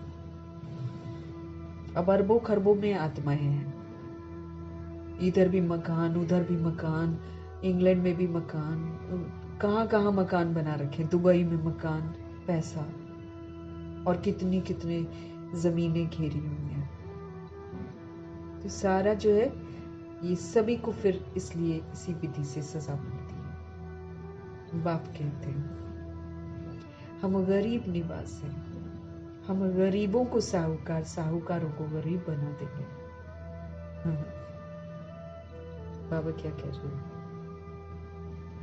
जो गरीब हैं, जिनको लोग धक्के मारते हैं ना, आजकल बहुत सारे लोग हैं ना, बाबा कहते हैं उनको मैं, जो गरीब है, जो प्रभु का बन जाता है, जो प्रभु की शिक्षाओं पर चलता है, जो अपना तन मन धन सब समर्पित कर देता है, बुद्धि से सच में समर्पित कर देता है, अपना उसको कभी नहीं समझता है, प्रभु की अमानत समझकर यूज करता है, वो है ना गरीब। बाबा गरीब निवास है, समझना है हमको। वो वाला गरीब नहीं जो झुग्गियों में रहते हैं, वो तो इधर उधर से कलेक्ट करते हैं, वो भगवान के थोड़ी बनते हैं। वो तो ये समझते इधर से आ जाए, इधर से आ जाए, कलेक्ट करें। जो तन मन धन सब प्रभु समर्पित कर देता है, वो है गरीब। ऐसे गरीबों को बाबा साहूकार बनाते हैं। और फिर साहूकार जो पैसे का बहुत घमंड करते हैं, वो फिर गरीब बन जाते हैं। ये दुनिया बदलनी होती है ना, कितना पैसे का नशा रहता है। हमको इतना धन माल है, हमको एरोप्लेन है, हमको मोटरें हैं, हमको महल है, घमंड है, नशा है। फिर कितना भी माथा मारे, उनको कहें कि बाप को याद करे, परंतु याद उनको ठहरेगी नहीं, उनको फिर वही पैसा महल माड़ियां याद आएगी, याद ठहरेगी नहीं। लॉ नहीं कहता ना, कोर्टों में कोई ही निकलेंगे, बाबा कहते हैं। बहुत कम बच्चे हैं, 16,108 33 करोड़ में भी बहुत कम बच्चे हैं जो निकलते हैं, बाबा के बच्चे बनते हैं असल में।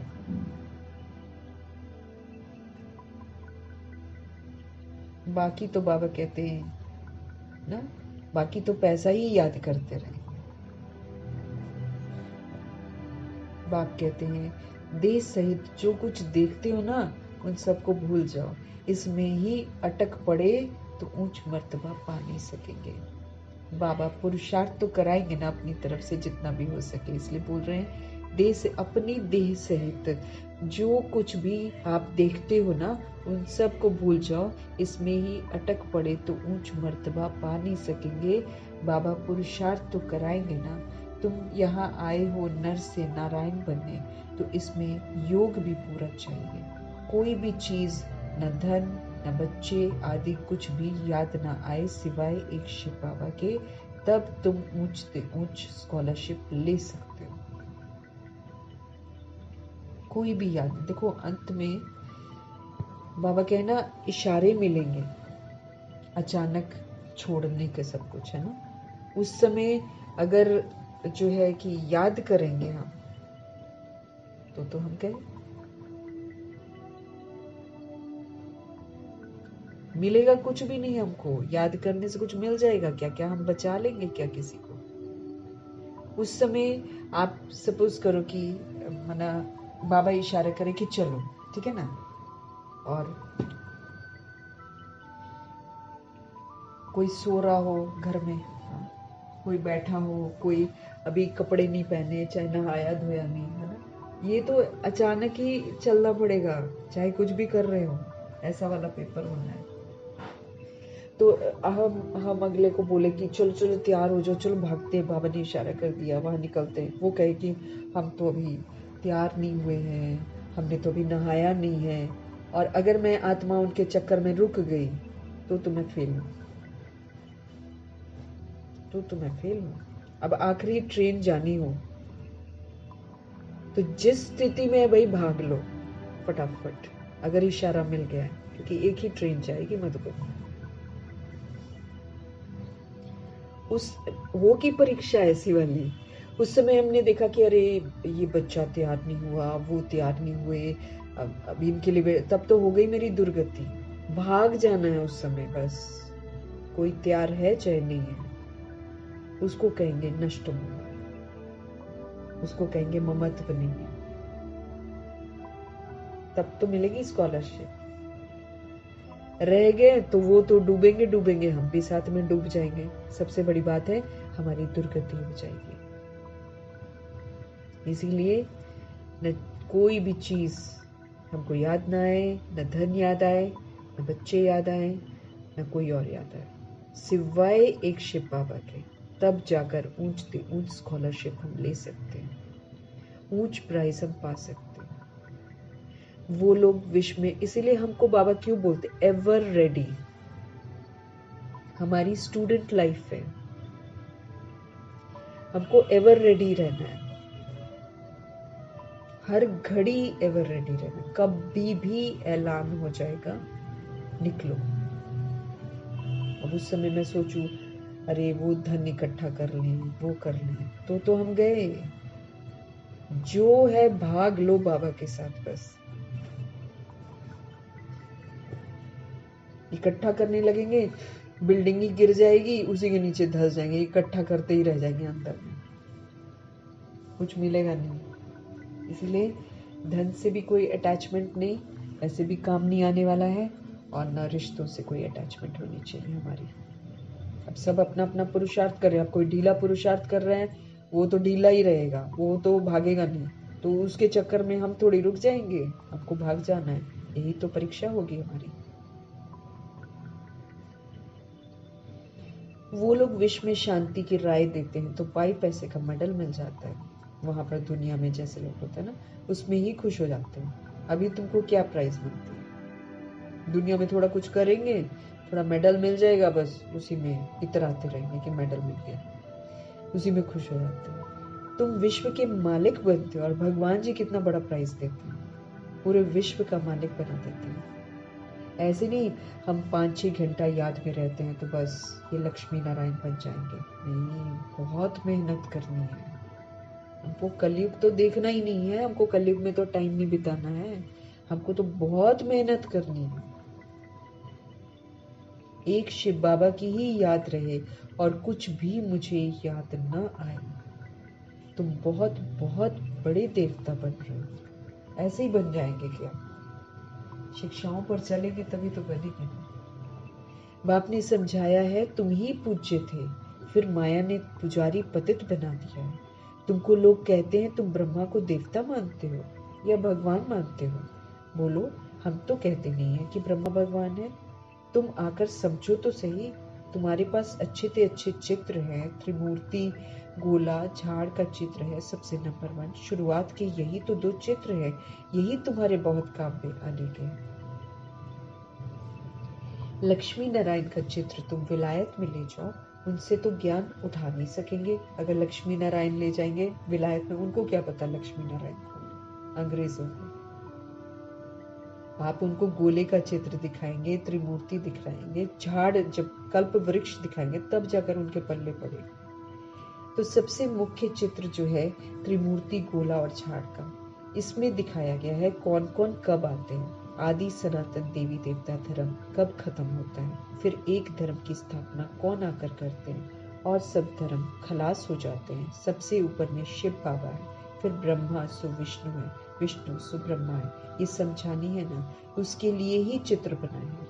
बाकी सूक्ष्म वतन तो सिर्फ साक्षात्कार के लिए माना जाता है। बाप रचता है, पहले सूक्ष्म वतन का, फिर स्थूल वतन का। ब्रह्मा देवता थोड़ी हैं, विष्णु देवता हैं। तुमको साक्षात्कार होता है समझाने के लिए।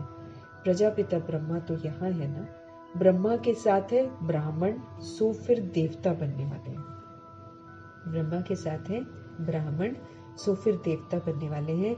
देवताएं तो सजे हुए रहते हैं, इनको फरिश्ता कहा जाता है। फरिश्ता बनकर फिर आकर देवता मर्तबा पाएंगे, गर्भ महल में जन्म लेंगे। दुनिया तो बदलती रहती है, आगे चलकर तुम सब देखते रहेंगे, अच्छे मजबूत हो जाएंगे। बाकी थोड़ा समय है। तुम आए हो नर से नारायण बनने के लिए, फेल होते हैं तो फिर प्रजा बन जाते हैं।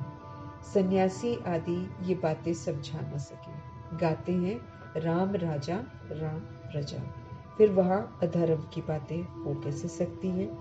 बाबा पूछते हैं, और यहाँ तो अधर्म होता है। अब मूर्ति स्थापन करके कह रहे हैं हमने राम राज्य स्थापन कर दिया, जड़ मूर्ति स्थापन की है और कह रहे हैं और अधर्म कर रहे हैं, मार रहे हैं, पीट रहे हैं, लोगों को बाहर निकालने की।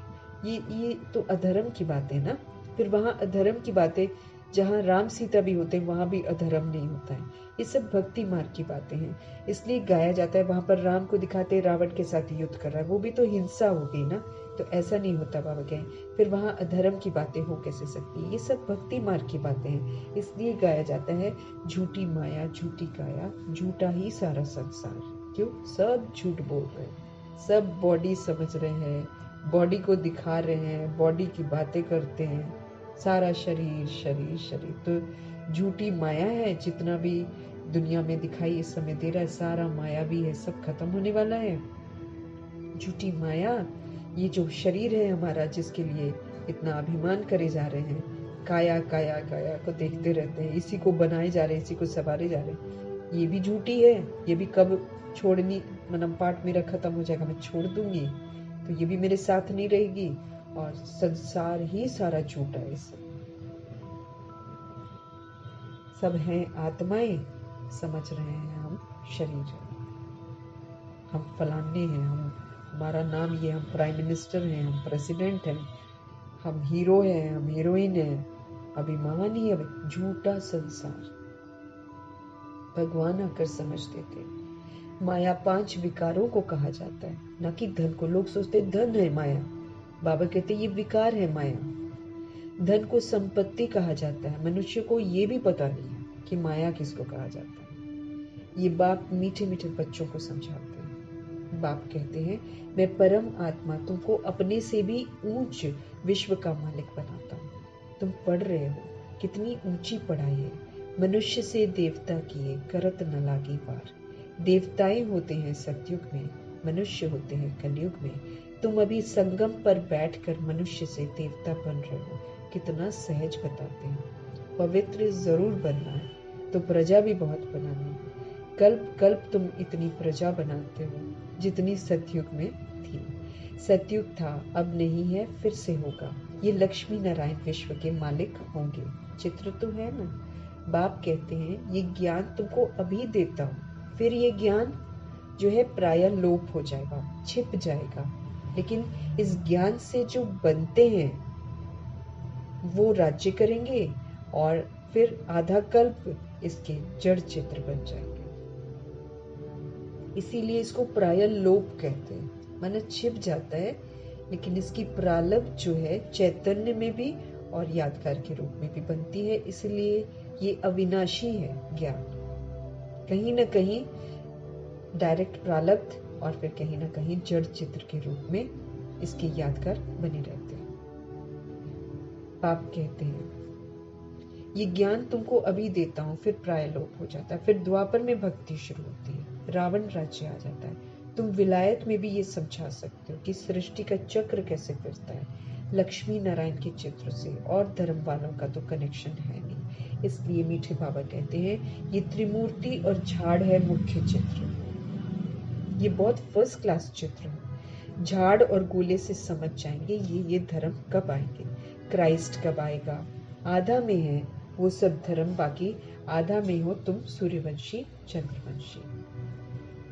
5000 वर्ष का ये खेल चलता है। ज्ञान है, भक्ति है, फिर वैराग आ जाता है। क्योंकि भक्ति करते करते भी इंसान दुखी परेशान जब हो जाता है, हद में हो जाता है, फिर सबको वैराग आता है, तब वो सच्चाई को ढूंढते हैं ना। जैसे ब्रह्मा जी को वैराग आ गया था भक्ति करते करते, उनको लगा नहीं, कुछ कुछ मिसिंग है, ऐसे जीवन नहीं होना चाहिए। तो वैराग आया, तब जाकर उन्होंने सत्य को ढूंढा। सत्य को ढूंढा तो फिर सत्य परमपिता परमात्मा ने आकर ज्ञान दिया। ज्ञान है दिन और भक्ति है रात, फिर बेहद का वैराग होता है। तुम जानते हो ये पुरानी दुनिया तो खलास हो जानी है, ये तो खत्म हो जानी है, तो इनको भूल जाना है ना। फिर हम क्यों याद करें इस दुनिया को, क्यों करें हम इस दुनिया का कोई भी काम, ये खत्म हो जाएगी, मेरे को कुछ भी नहीं मिलेगा इसमें टाइम वेस्ट करके। तो दुनिया खलास हो जानी है, इनको भूल जाना है। पतित पावन कौन है ये भी सिद्ध करना है। ये तो हमको तो सेवाओं पर रहना है भाई, हमको जगना है और दूसरी सोल्स को जगाना है, ये हमारा काम है। अगर खुद ही नहीं जगेंगे, दूसरों को नहीं जगाएंगे, तो कितनी सजाएं खाएंगे। हमको सिद्ध करना है कि पतित पावन कौन है। दिन रात गाते रहते हैं पतित पावन सीताराम। गांधी भी गीता पढ़ते थे, वो भी ऐसे ही गाते थे, हे पतित पावन सीताओं के राम, क्योंकि तुम सब सीताएं ब्राइड्स हो ना, बाप है ब्राइड ग्रूम। फिर कह देते हैं रघुपति राघव राजा राम। अब वो त्रेता का राजा है, सारी बात ही बाबा कहते मुझा दी है। सब ताली बजाते गाते रहते हैं पतित पावन सीताराम।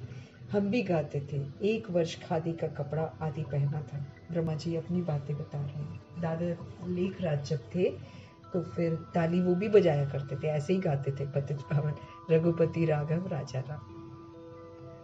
बाबा कहते हम भी गाते थे, 1 वर्ष खादी का कपड़ा आदि पहना है। बाप बैठकर समझाते हैं कि ये भी गांधी का फॉलोअर बना था, इसने तो सब कुछ अनुभव किया है, इसीलिए तो एक्सपीरियंस्ड रथ लेते हैं भगवान। ये फॉलोअर भी बने थे गांधी के। फिर इन्होंने जब बाबा आए थे तो इन्होंने चिट्ठी भी लिखी थी महात्मा गांधी को, लेकिन वो नहीं आए थे। अब उनकी किस्मत में नहीं होगा, तकदीर भी नहीं होगा, तो संदेश लेकिन इन्होंने गांधी जी को भी दे दिया। पहले ही उनके फॉलोअर थे, भगवान का संदेश भी दिया था। इसने तो सब कुछ अनुभव किया है ना। फास्ट सो लास्ट बन गया और फिर फर्स्ट सो लास्ट बन गया और अभी फिर से फर्स्ट बनेगा। तुमको कहते हैं जहां तहां ब्रह्मा को बिठाया हुआ है ना। मधुबन में जाते हैं ना लोग, देखते हैं कि सेंटर्स पर भी ब्रह्मा जी का चित्र रखा हुआ है, तो वो लोग कहते रहते हैं जहां तहां देखो ब्रह्मा को बिठाया है। ये भी समझाना चाहिए, अरे झाड़ के ऊपर खड़ा है, कितना क्लियर है, ये तो पतित दुनिया के अंत में खड़ा है, बताना है ना। क्योंकि एक का एग्जाम्पल देकर बाबा हमको बताते कि कैसे हम लोग पुनर्जन्म में आकर ऊपर से नीचे, नीचे से ऊपर कैसे जाते हैं, बताना पड़ता है। तो यही तो एक सोल है जो पूरा 5000 ईयर्स पाठ बजाती है, इसलिए इनका चित्र रखा हुआ है। नहीं तो लोग कहते हैं यहाँ भी, जैसे वो है ना त्रिमूर्ति, उसमें भी ब्रह्मा जी को दिखाया है, फिर कल्प वृक्ष में भी नीचे ब्रह्मा जी को दिखाया है, फिर ऊपर भी ब्रह्मा जी को दिखाया है। तो फिर लोगों को एतराज होता है कि जहां तहां आप देखो, तो यही तो एक आत्मा है जो पूरा 5000 वर्ष पाठ बजाती है। इसलिए एक का उदाहरण देकर बाबा हमको समझाते हैं कि हम सब सृष्टि रूपी ड्रामा में कैसे पाठ बजाते हैं। तो ये झाड़ के ऊपर खड़ा है, कितना क्लियर है, ये तो पतित दुनिया के अंत में खड़ा है ना। श्री कृष्ण को भी ऊपर में दिखाया है, 2 बिल्ले लड़ते हैं, मक्खन श्री कृष्ण खा लेते हैं। मतलब दुनिया में 2 कौमें जो हैं वो लड़ती हैं और फिर आपस में एक दूसरे को वो लोग मार देते हैं। फिर सारी विश्व की बादशाही जो है वो प्रभु के बच्चों को मिलती है। माताओं को साक्षात्कार होता है, वो समझती हैं उनके मुख में माखन है अथवा चंद्रमा है, वास्तव में विश्व की बादशाही है। एक कृष्ण ही है ना जिसको दिखाते हैं कि मुख खोलो तो पूरा वर्ल्ड दिखाई देता है ना। वो देखो यादगार है कि पूरे विश्व की बादशाही उनको मिलती है और किसी का मुख नहीं खोलते, और उन्हीं का बचपन भी सेलिब्रेट करते हैं क्योंकि वो सबसे पहला सत्य प्रधान प्रिंस है। बाबा कितने सुंदर तरीके से हम आत्मा को सारा सत्य बताते हैं। वास्तव में विश्व की बादशाही मुख में है, 2 बिल्ले आपस में लड़ते हैं, माखन तुम देवता को मिल जाता है। ये है विश्व की बादशाही रूपी माखन। बॉम्ब्स आदि बनाने की भी बहुत इम्प्रूवमेंट कर रहे हैं ना। पहले जो बॉम्ब्स चलते थे उससे ज्यादा कष्ट होता था, लेकिन अब वाले और रिफाइंड बनाते जा रहे हैं। अब तो ऐसे बना रहे हैं आवाज भी ना हो, बस धुआं छोड़ देंगे और आत्माएं खत्म। मना आत्माएं नहीं, आत्माओं के शरीर खत्म। तो बाबा के इम्प्रूवमेंट करते जा रहे हैं बॉम्ब्स बनाने में। ऐसी चीज डालते हैं जो फट से मनुष्य मर जाए। ऐसा ना हो चिल्लाते रहें जैसे हिरोशिमा का है, अभी तक मरीज पड़े हैं। हाँ, बड़ा दर्दनाक था वो भी। हाँ, कैसे लोग अभी भी अपाहिज उस एरिया में पैदा होते हैं, मरीज अभी तक भी पड़े हैं, अभी तक चिल्लाते हैं, है ना। तो हिरोशिमा नागासाकी में जो हुआ था, अब इसलिए ऐसा बना रहे हैं कि चिल्लाए विलाए ना, तड़पे ना, खत्म ही हो जाए, चलो जी खत्म करो इनको। ऐसी ऐसी चीजें अब बना रहे हैं। तो बाप समझाते हैं भारत में ही है, थोड़ा समय लगेगा, खून खराबा होगा, खून की नदियां बहेंगी, चिल्लाएंगे, चीखेंगे। बाहर के देश के लोग बाद में आए हैं ना, इसलिए उनके मरने की विधि भी बड़ी सहूलियत वाली होगी। इसलिए तो बाबा क्या बोल रहे हैं, तुम जो अवज्ञा कर रहे हो तुम्हारी वजह से वो लोग कर रहे हैं, इसलिए उनका जो मरना होएगा वो जल्दी हो जाएगा। मतलब विधियां ही उनके खत्म होने की, शरीरों के खत्म होने की बहुत इजी हो जाएगी। वो चिल्लाएंगे, इधर चिल्ला चीखी बहुत होगी, इधर बहुत हिसाब किताब चुप तो करेंगे, क्योंकि भारत पुराना है ना, 5000 वर्ष का यहाँ ड्रामा चलता है। तो यहाँ बहुत, वो लोग बाद में आए हैं इसलिए वो लोग जल्दी मर जाएंगे, लेकिन जो शुरू से हैं उनको फिर कष्ट ज्यादा अनुभव करेंगे, क्योंकि पाप ज्यादा किए हुए हैं ना। ऐसे नहीं कि नाजायज किसी को सजा मिलेगी। देखो जैसे कल बाबा ने बोला ना, विदेशी जो हैं उनको मिटाना नहीं पड़ता है कुछ भी, क्योंकि उन्होंने ईर्ष्या, द्वेष, ये सब में दिमाग नहीं लगाते हैं। वो लोग अपने काम करने में रहते हैं, उसको देखकर जले, उसको उसका क्यों हो रहा है, उसका क्यों, इन चीजों में नहीं पड़ते हैं। भारत में ये चीज बहुत ज्यादा है, इसलिए पाप यहाँ ज्यादा है, इसलिए हिसाब किताब भी यहाँ पर ज्यादा है।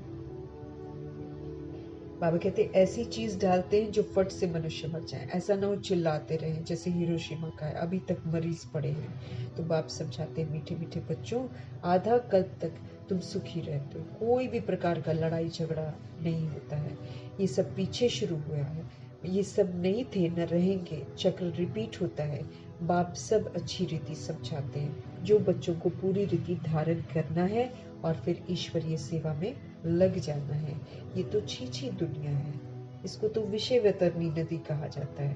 तो बच्चों को बाप बैठकर समझाते हैं, तुम अपने को इतना ऊंच नहीं समझते हो जितना बाप तुमको समझते हैं। बाबा हमको ऊंची दृष्टि से देखते हैं, बाबा हमको ओरिजिनलिटी को देखते हैं, लेकिन हम सभी आत्माएं ओरिजिनलिटी को नहीं देखते हैं कि हम अनादि आदि अच्छे थे। बार बार फिर हम इधर उधर ही रहते हैं। एक मिनट।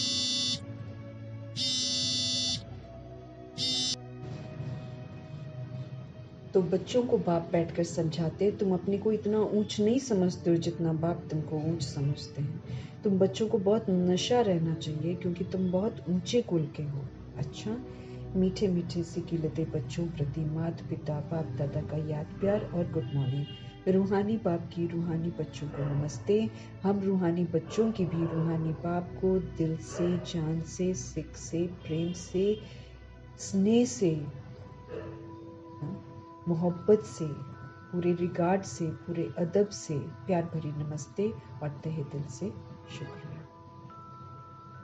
धारणा के लिए मुख्य सार है, अपने दिमाग को अच्छा बनाने के लिए रोज ज्ञान अमृत का डोज चढ़ाना है। दिमाग अच्छा करने के लिए रोज ज्ञान अमृत का डोज चढ़ाना है। याद के साथ साथ पढ़ाई पर पूरा पूरा ध्यान जरूर देना है, क्योंकि पढ़ाई से ही ऊंच मर्तबा मिलता है। हम ऊंचे ते ऊंचे कुल के हैं, भगवान खुद आकर हमको पढ़ाते हैं। इसी नशे में हमको रहना है, ज्ञान धारण करके हमको ईश्वरीय सेवा में लग जाना है। हम ऊंचे ते ऊंचे कुल के हैं, स्वयं भगवान हमको पढ़ाते हैं। इसी नशे में हमको रहना है, ज्ञान धारण कर ईश्वरीय सेवा में हमको लग जाना है।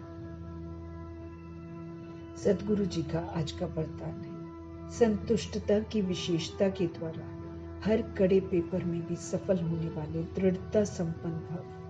सच में बड़े कड़े पेपर आते हैं, लेकिन संतुष्टता की विशेषता द्वारा। संतुष्ट रहना है बस। आत्माएं तंग करेंगी, हलचल में लाएंगी, हमको संतुष्ट रहना है, ये विशेषता है। इसके द्वारा हमें कड़े पेपर में भी सफल होने वाला दृढ़ता संपन्न भव का वरदान लेना है। संतुष्टता ब्राह्मणों का विशेष लक्षण है। जो भी हमें पाठ मिला है उसमें संतुष्ट रहना ही आगे बढ़ना है। कुछ भी नीचे ऊपर हो जाए, कोई इंसल्ट भी कर दे, लेकिन दाता के बच्चे कभी भी किसी बात में असंतुष्ट नहीं हो सकते। वो खुद से भी संतुष्ट और औरों से भी संतुष्ट होंगे। इसके लिए दृढ़ता संपन्न संकल्प करो कि कितना भी कड़ा पेपर आ जाए, लेकिन मुझे संतुष्ट रहना ही है, तो हम सफल होते रहेंगे। बाबा क्या बोल रहे हैं? संतुष्टता ब्राह्मणों का विशेष लक्षण है। जो भी पाठ मिला है उसमें संतुष्ट रहना ही आगे बढ़ना है। कुछ भी नीचे ऊपर हो जाए, कोई मेरी इंसल्ट करे, लेकिन दाता के बच्चे कभी किसी बात में असंतुष्ट नहीं हो सकते हैं। वे स्वयं से भी संतुष्ट और औरों से भी संतुष्ट होंगे। इसके लिए दृढ़ता संपन्न संकल्प करो कि कितना भी कड़ा पेपर आ जाए, मुझे संतुष्ट रहना है। मुझे रिएक्ट नहीं करना है, मुझे रिजेक्ट नहीं करना है, मुझे क्वेश्चन करेक्शन नहीं करना है, मुझे एब्जॉर्ब नहीं करना है। माना अंदर ले गए, अंदर दुख ले गए और फिर उसको रिफ्लेक्ट किया, ये नहीं करना है, तो फिर हम सफल होते रहेंगे।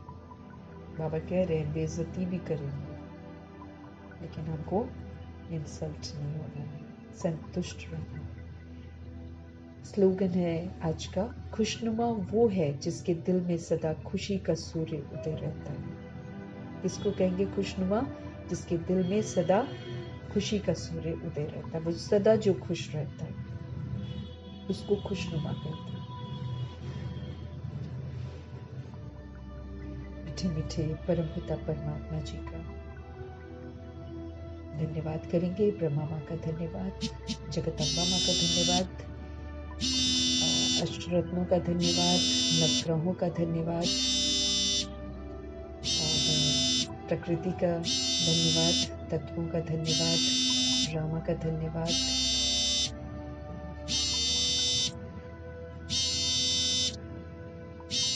यमदूतों का धन्यवाद, माया का धन्यवाद, करोड़ों की आबादी का धन्यवाद, और फिर साधनों का धन्यवाद, साधन बनाने वालों का धन्यवाद,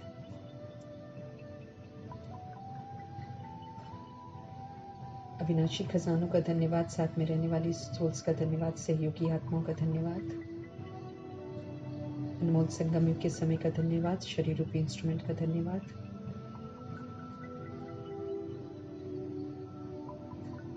पूरे यूनिवर्स का धन्यवाद, आप सभी सोल्स का धन्यवाद, और फिर सृष्टि की मेहमान नवाजी का भी बहुत बहुत धन्यवाद। धन्यवाद करते हुए ओम शांति।